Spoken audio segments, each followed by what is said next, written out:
Hello guys, it's me again, your Tansky Vlogger. So for today's video pala mga Katansky, pupunta pala tayo sa Dubake. Kasama ko pala ngayon yung pamangking kong si John Paul mga Katansky. Siya muna yung taga-video ko ngayon mga Katansky kasi nga nagdra-drive ako. Kagagaling pala namin dun sa San Jose, Bagao, Cagayan mga Katansky at nagpagupit lang naman kami kasi nga malalaki na yung mga buhok namin mga Katansky. Medyo masakit pala sa lungs yung daanan namin dito mga Katansky, gawa ng rough road na daanan. What?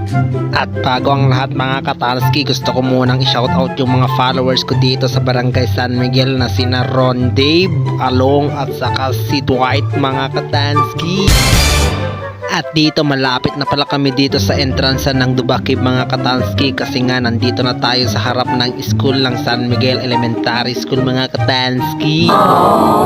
At ayun, nandito na pala tayo sa entrance ng Dubake mga Katansky dito sa harap ng school, dyan sa may kotse mga Katansky. Dyan pala nagpepesto yung mga nagbabantay dyan mga Katansky. Dati mga Katansky, isa pala akong tour guide dito sa Dubake mga Katansky bago ako mag-transfer sa Coner Rapaya. Ang laki na ng pinagbago ng Dubake mga Katansky. Sobrang ganda ng mga Katansky at ang dami ng design dito sa paligid mga Katansky. Oh no!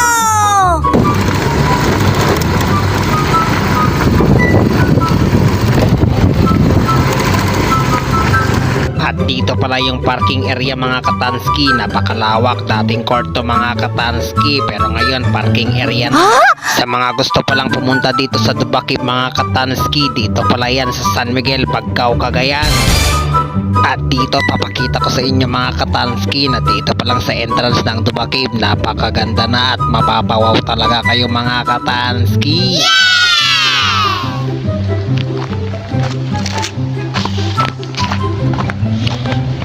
Tuji ko ata guys. Tuji pagkanti life vest. Awan tao. Diba? Pasok ko pa lang. Wow na. Alpha Kaparo.